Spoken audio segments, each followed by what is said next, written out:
Good morning. Today we are going to make pici. Pici is a type of a spaghetti from Tuscany, from central Italy. In Italy we do make homemade spaghetti, but in each different area they have a different name. So in Tuscany they happen to be named pici. The concept is the same.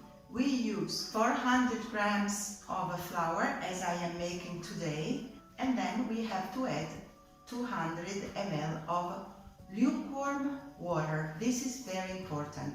In order to make pici, we have to use a certain amount of flour, and half of this amount will be lukewarm water.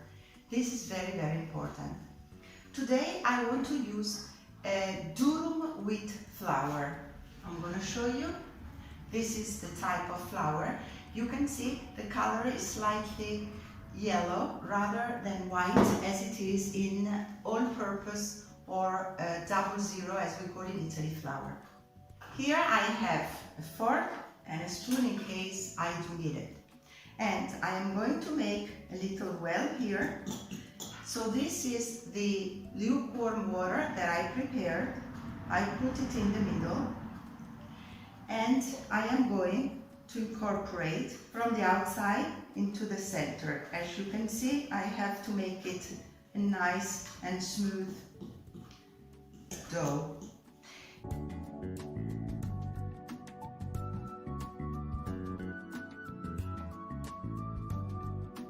Durum wheat is fantastic. It's very typical of our pasta, and it is a little bit harder and it requires a little bit more of experience, but it's a fantastic flour.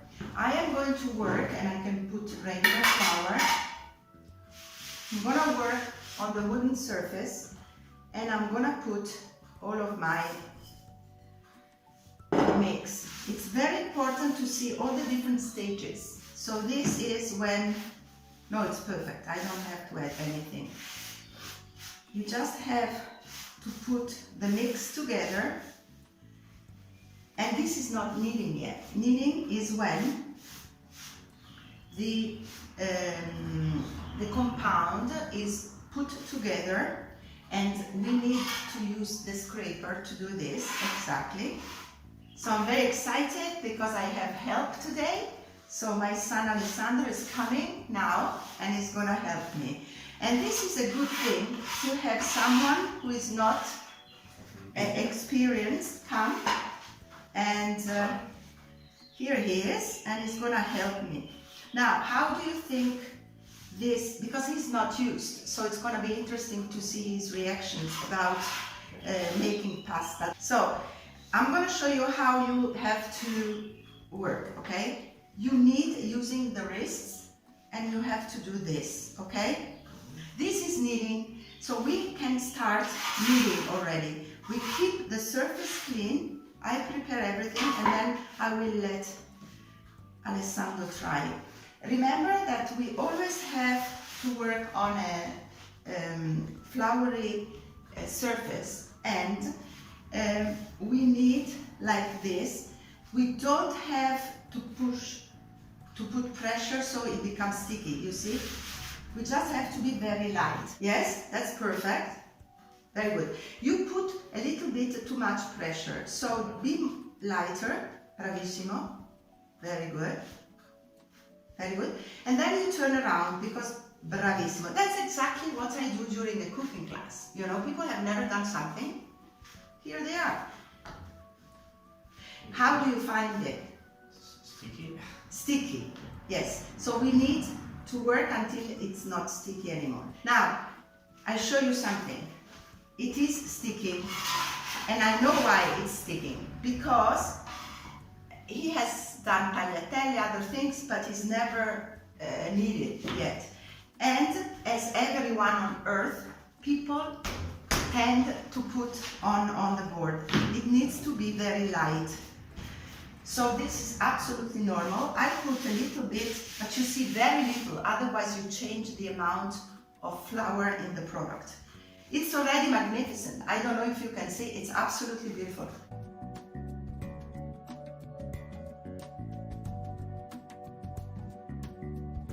Now you turn like this. Look, I show you. We keep with one hand and with the others we do this. Because we have to stretch. We have to stretch. Pasta making is about feeling. You see how quick I am now? That's only because I want to knead without sticking. See, it's all dry. Okay, I want to show.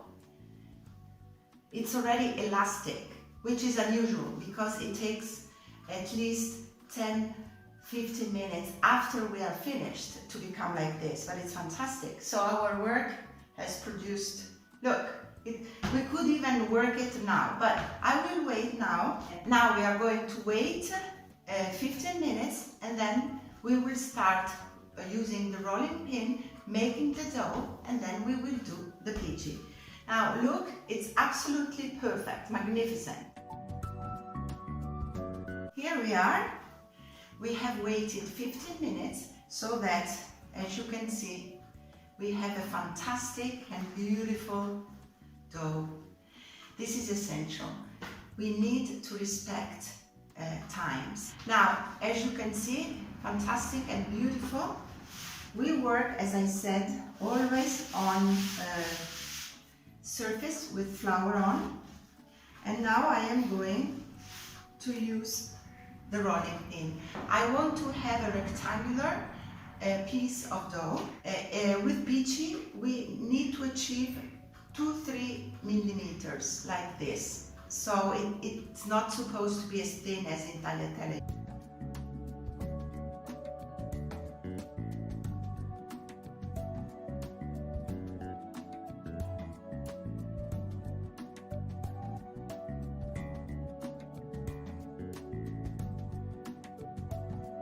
So it's quite fun. You should try, every one of you, with your husband, with your son, with your family. It's great fun. Now let's see how it's going. You see it's elastic. I'm gonna show you. It's like Play-Doh. You see how it enlarges? Look, even, isn't it amazing? Even with my hands only. I mean, I don't know what happened. It's absolutely perfect. So I should have Alessandro with me all the time. Voila. Be careful.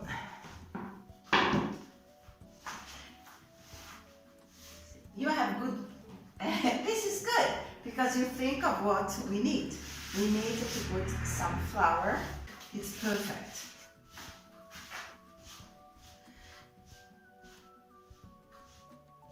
So as you can see, we have a beautiful, beautiful piece of dough.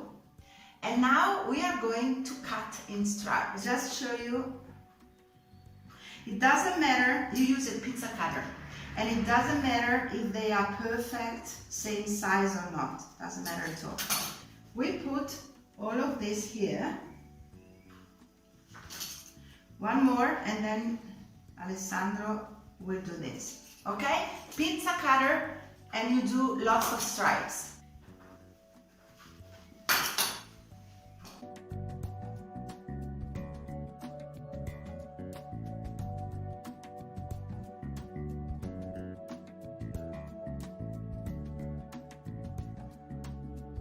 So as you can see, Alessandro is using the pizza cutter and he's making long stripes until the end. It doesn't matter at all if they are perfect, because this is not tagliatelle. You know, after you will see what I have to do with each one. But he's very perfectionist. Yes, you are. They are absolutely perfect.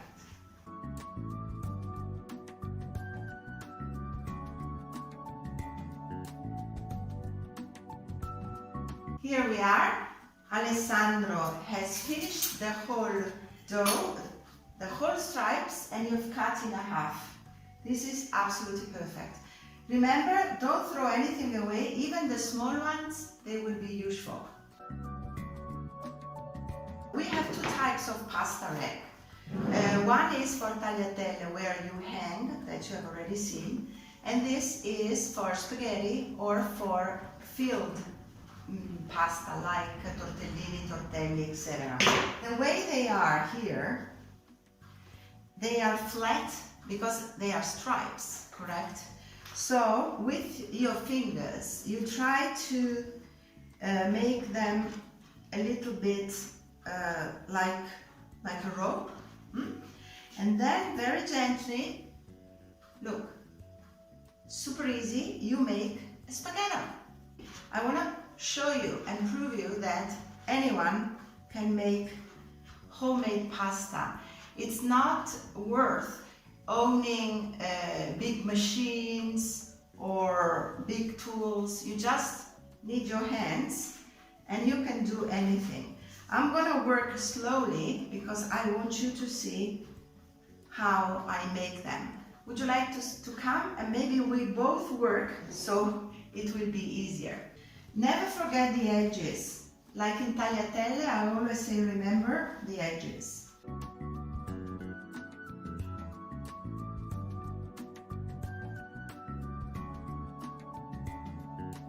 Phenomenal! Better than mine! It's good!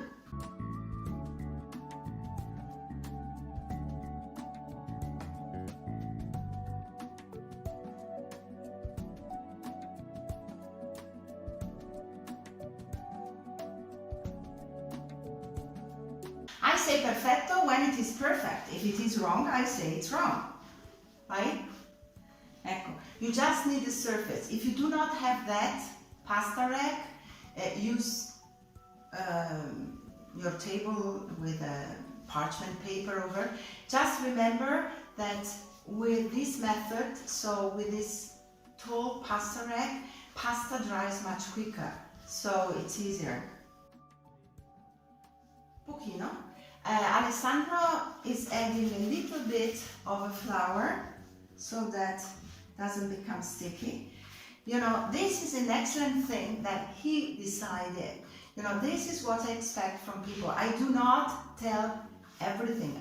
During a cooking class, online or here in our B&B, I never tell from A to Z because people need to understand how it works and to see how, you know, when a problem arises, it's fantastic because we solve it together, but I prefer that the person starts to see on their own, you know.